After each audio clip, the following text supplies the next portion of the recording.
I was never the kind of man who checked his wife's things. I trusted her completely.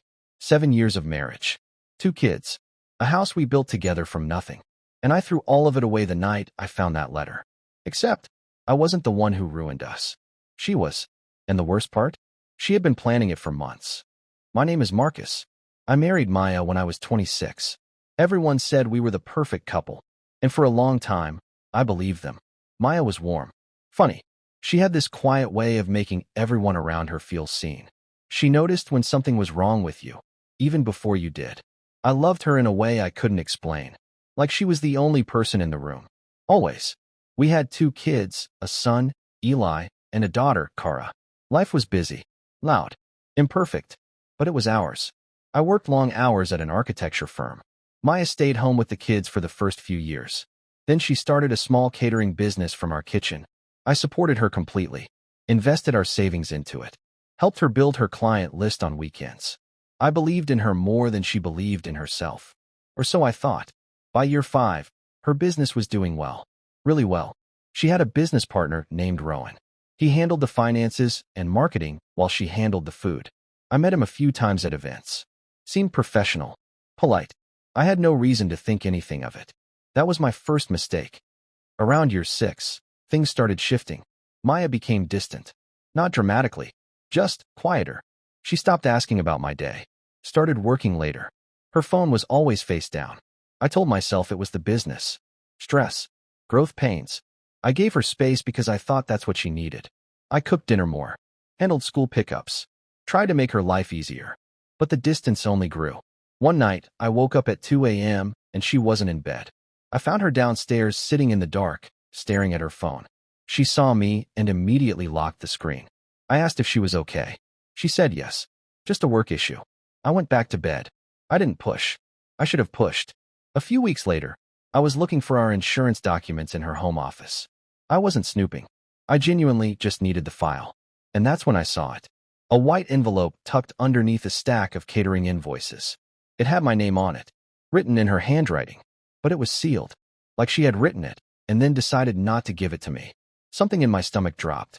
I stood there for a long moment, and then I opened it. The letter was 4 pages long. I read it 3 times before my legs stopped working, and I sat down on the floor. It was a goodbye letter. Maya had written it 6 months ago. In it, she explained everything. She had fallen in love with Rowan. It had started as friendship, then something more. She said she had tried to stop it, that she felt guilty every single day, but that she couldn't keep living a life that felt like a lie. She said she had planned to give me the letter after she had set things in motion, after she had spoken to a lawyer, after she had figured out the finances.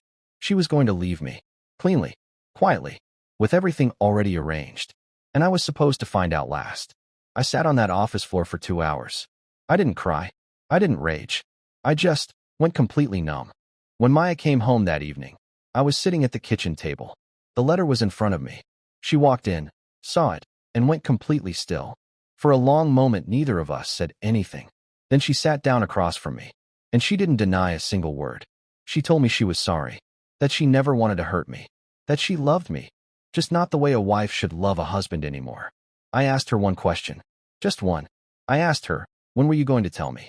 She looked at the table and said, soon. That word destroyed something in me. Soon. 6 months of planning. 6 months of lawyers and finances and arrangements. And I was going to find out soon. Here's the part one haven't told anyone. The part that changed everything for me. 3 weeks after Maya moved out, I got a call from Rowan's wife. Yes, his wife. Rowan was married. He had a family too. A young daughter, barely 4 years old. His wife had found out the same week I did. She had gone through his phone and found everything. And she called me because she needed someone who understood. We talked for 2 hours that first night. Her name was Serena. She was calm in a way that surprised me. Sad, but steady. We started talking regularly after that.